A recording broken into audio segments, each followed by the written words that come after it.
Hi, my name is Mary Christy Pemberton. I am the founder of the Perrimark channel here on YouTube, and I am also the producer and director behind the film Bannister.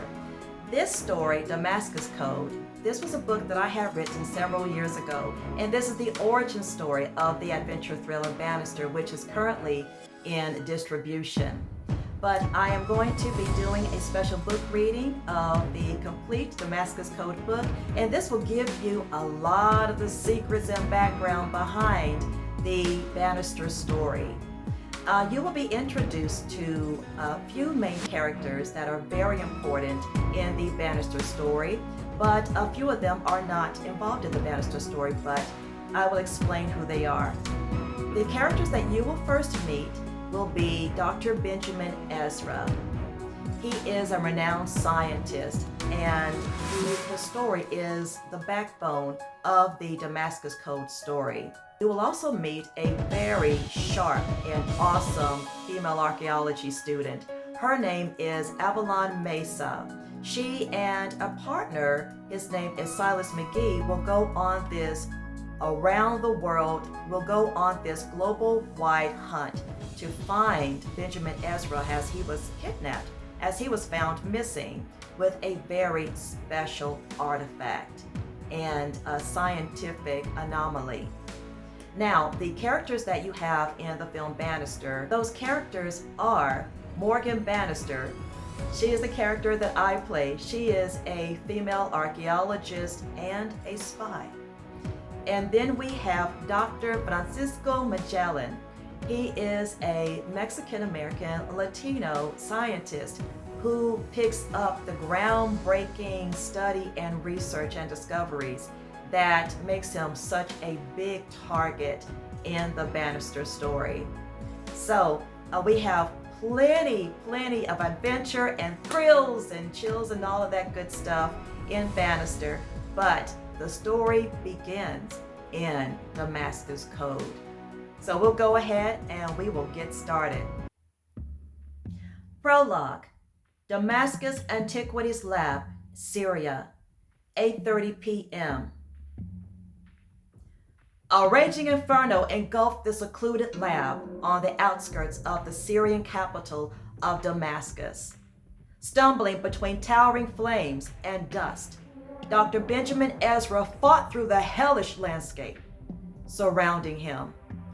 He screamed for help, strangling on black smoke. No answer back.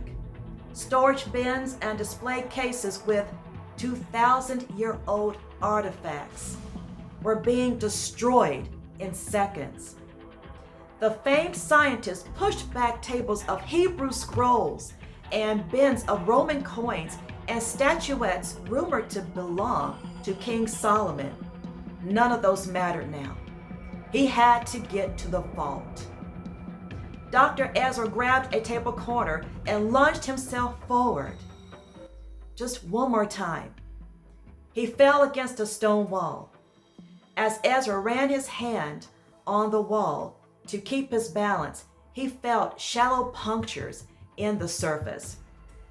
He began tapping the punctures in a specific rhythm. Then all of a sudden, the partition in that wall popped open. It came out as a 10 by 12 space, a square drawer. He pulled that drawer open. He shoved his hand inside that square hole and pulled out a small, thin, black case. He laid his head against the wall in exhaustion, heaving.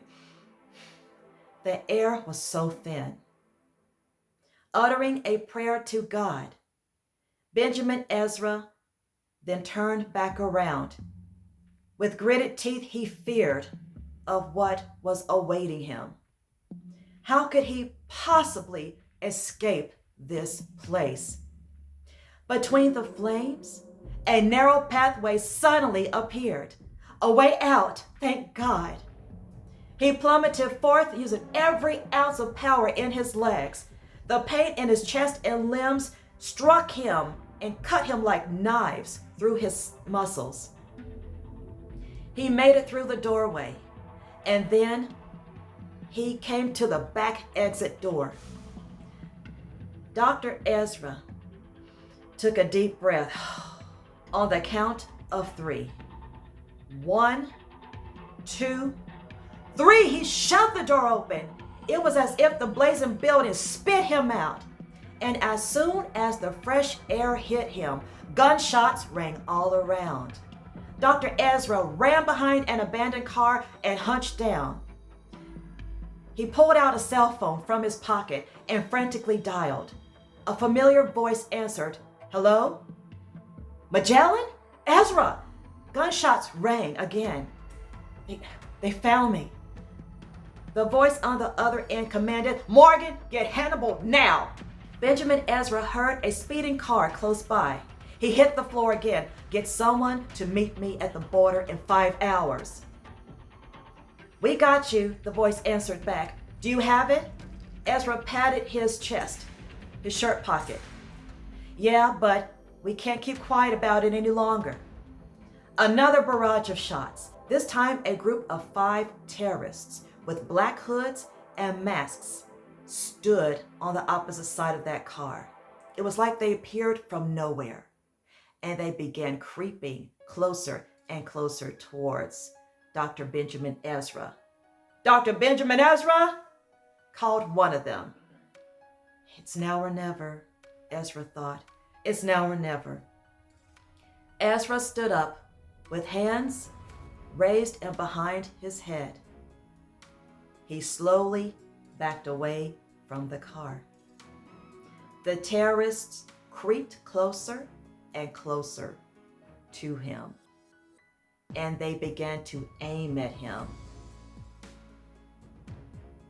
They were now only just a couple of feet away from the car.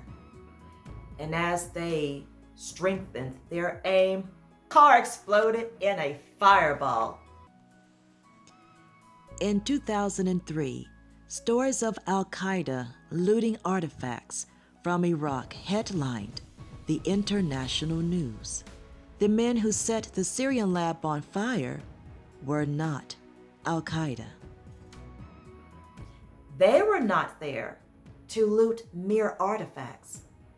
They were after Benjamin Ezra's black case and the blood inside of it. That is the end of the prologue. Next, we have chapter 1. 4 years later, in Aberdeen, Scotland, Avalon Mesa rushed through the campus of the University of Aberdeen. She glanced at the time on her cell phone. It's 9:58 a.m. Only 2 more minutes to go. She shoved the phone back into her pocket in her tan overcoat. The grad student shivered underneath her pink scarf wrapped around her. New Mexico was millions of miles away. Boy, was she homesick. The young archaeology student sprinted to a white cylinder building. Minutes later, she was in a large lecture room, her classroom. The Colosseum-like seating arrangement made the commanding voice of her professor even more domineering. Professor Malcolm Darius was a man of 70, dignified in the old order of things, with white hair and a well-groomed beard. Professor Darius recently replaced the previous professor, who was very controversial. He was a fight the power type of scientist. His name was Dr. Francisco Magellan. Magellan ruffled a lot of feathers with the traditionalists in the science department.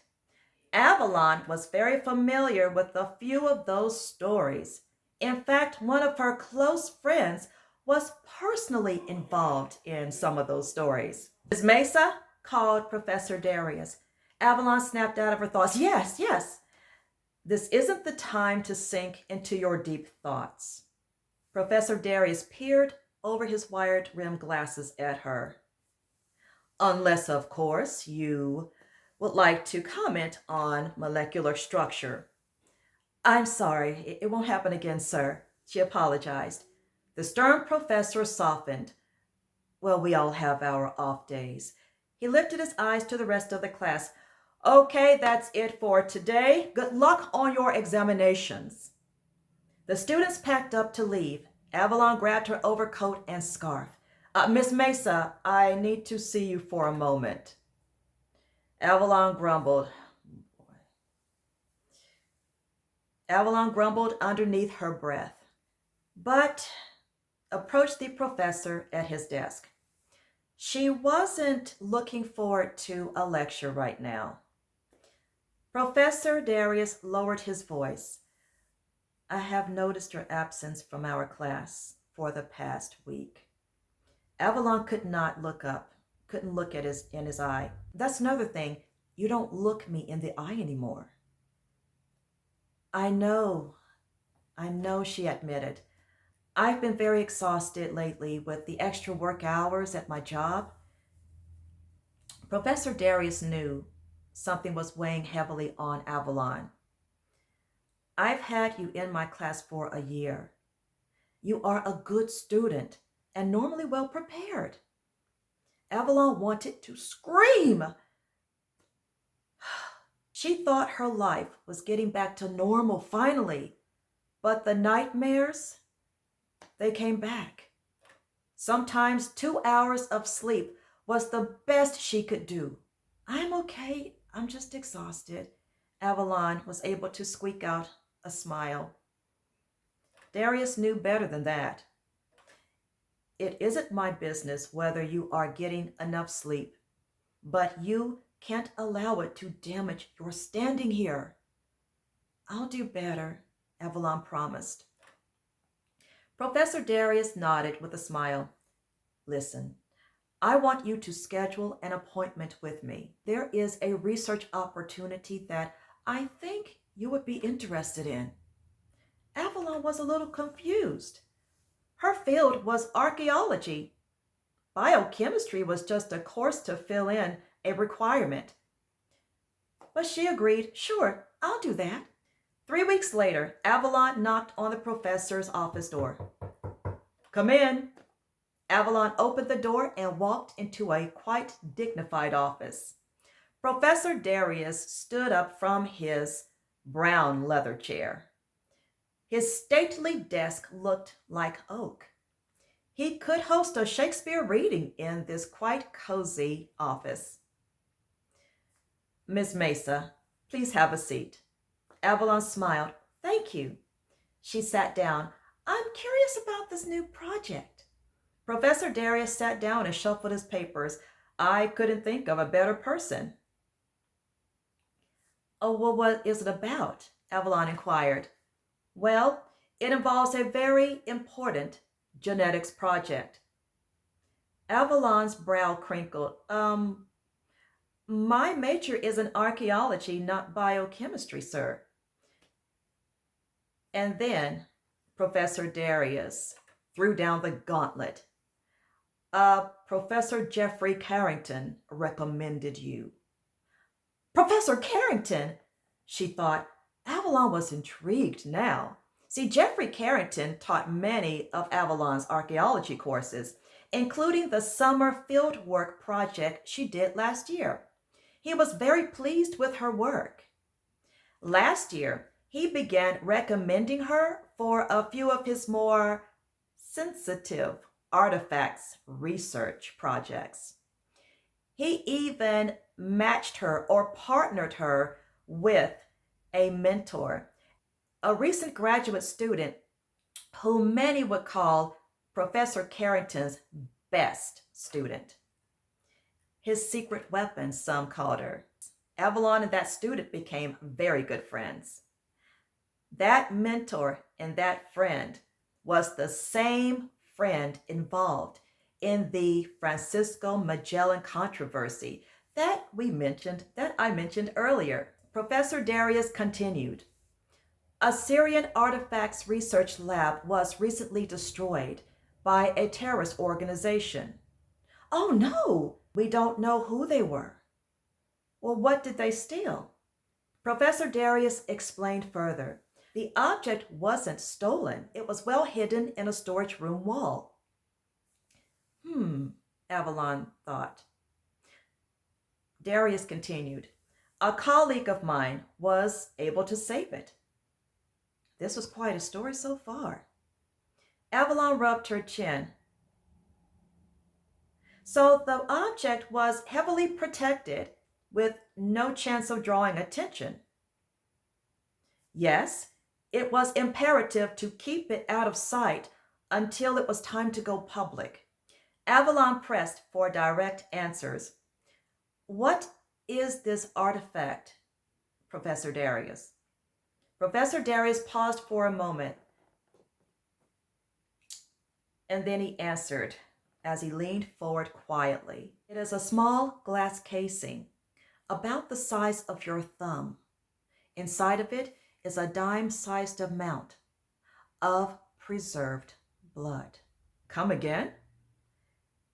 Oh, it gets more intriguing than that. Go on.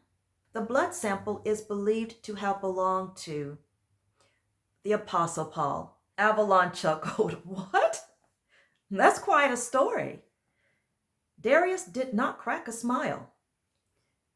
"Some believe it was taken from the apostle during his encounter with God on the road to Damascus." You know the story. I know it, yeah. He was known as Saul before that event, as so goes the legend, said Avalon.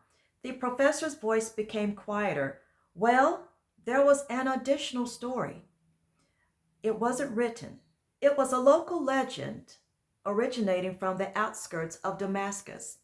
It tells that his blood holds a supernatural healing capability." Avalon took a slow breath to take all of this information in. She listened to Darius intensely. That healing power came from that split second in time. That would be the time of direct contact with that energy, the alleged God energy. During that event, there was a brief silence. Avalon then questioned, "We are talking about a supernatural, unexplained event, but what is the scientific theory of it?" "Well," he answered, "there are a few, and I mean few, researchers who think that a molecular structural change took place." Avalon shrugged. "But we don't know for sure if that theory is true, right?" Professor Darius smiled big. "And that's where you come in." Avalon chuckled nervously as she shook her head. "I'm no scientist, sir." "But," he rebutted, "your expertise in artifacts and your special connections are what we need." "Oh, I see what you mean now." Avalon realized what he wanted. This was a special classified assignment. Professor Darius then opened his desk drawer and pulled out a yellow envelope. He gave it to Avalon. She opened it and pulled out an 8x11 color photograph. The photo was of the encased blood sample. She noticed a label underneath the sample, which was attached to the photograph. Her eyes squinted to read the tiny writing. This looks like Aramaic. Her antiquities language studies are coming in handy here. "Well, can you translate the message?" asked Professor Darius. "I'm still learning the basics of Aramaic, but I have a special connection who can do it." Professor Darius nodded. "Good. First, we need you to find this sample, and we need you to find its scientist, Benjamin Ezra." Avalon almost jumped out of her skin. "Benjamin Ezra? He's the colleague?" "Yes," confirmed Professor Darius. "Dr. Benjamin Ezra was known in the science and medical circles for his groundbreaking research. His groundbreaking work in disease and genetics study. He believed that there was plant life that could heal any disease. Not everyone was happy with him, though. See, Dr. Ezra's knack for exposing new methods of disease healings and eradications without the current prescription drugs was a threat to some in the pharmaceutical industry, the monopolies, and the mega investors. Professor Darius asked, "Will you help us?" A very familiar smile crept upon Avalon. "When can I start?" The lines in the professor's face became especially pronounced. With a toothy grin, he beamed superb. He stood up and extended his hand, and Avalon grabbed it and gave it a hard shake. Now that's the Avalon that he was looking for. 2 hours later, Avalon sat in her cramped flat. She was on the phone pleading with her lab buddy, Samantha Hutchins, for help. "Come on," she pleaded. "This shouldn't take but 2 weeks tops." "I wish I could, really, but I promised Mom to take over her shop for the summer," her friend replied. Avalon sighed. "I understand. How long is her physical therapy?" "At least 3 more weeks. But tell her I send my best. She is in my prayers." "Thank you, Ava. Listen, you got the archaeology end covered on this. You just need someone with a specific scientific expertise, and I know the perfect person." "You know I have to trust this person," Avalon said with hesitation. "Oh, you can trust this one. It's Silas McGee." "What a name." Sam laughed. "He's great. Silas was an assistant for Dr. Worthington's Unexplained Phenomenon project last spring. It was in the news." Avalon felt a stabbing pain to her back, like a bolt of lightning had struck her. The horror of last spring still startled her. To this day, the event haunted her in her nightmares. She stuttered. "I was in Prague doing some research at the time. I honestly didn't know about the project." "Okay, well, Worthington's project was to see how a person's spirit or their inner energy can actually change the genetic makeup. That is, if it happens at all." "That's quite a project," Avalon responded. "You know it. Well, I have a plane to catch. I'll contact him now and tell him to give you a call immediately." "Thanks big time. Talk soon, Sam." Avalon hung up the phone. All that excitement made her stomach grumble. She looked at her phone. It's 8 p.m. Okay, well, she could use some dinner right about now. Moments later, Avalon was sitting in a crowded pub just off of campus. All the day's excitement made her so hungry. She was at the bar sipping on a lemonade. She was a non-alcohol drinker. The fish and chips that were brought to her were a welcome sight. Amongst all this excitement, she ate it heartily. Students piled in trying to find a seat anywhere. Some of them came by to say hello to Avalon. Her phone then vibrated on the table. She picked up and answered, "Hello?" A laid-back Scottish accent answered back. Now, I can't do a Scottish accent. "Hello? Avalon Mesa?" "Yes, it's Silas. It's pretty loud. Hey, I'm at Liam's pub." "Ah, the post-exam crowd. Can you meet me tomorrow at Elsie's Garden at 11 a.m.?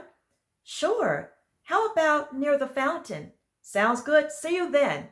That is the end of chapter 1. We will continue next time with chapter 2. We are adding this as a new show, which is a podcast on our Perrimark YouTube channel. The Perrimark book readings feature books that I have published, and these stories often inspire actual films that I will be producing in the near future. As I mentioned before, this book inspired, and it really is the origin story of the Bannister storyline, the Bannister film that is currently going through distribution. And if you're interested in seeing a little bit more about Bannister, we have an official trailer on this YouTube channel, and I have it linked below. Thank you so much, and we want you to come back. Please subscribe and follow us on YouTube on the Perrimark channel, and make sure you click that notification bell. Also, consider giving us a like, and we would love to hear your comments. And you will be notified immediately when we have the next chapter. Now, we will be posting more chapters of this adventure thriller book very shortly every week until we are finished. And then after that, I will have another exciting adventure thriller book for you. We will post the next chapter very soon. Thank you so much for joining us today.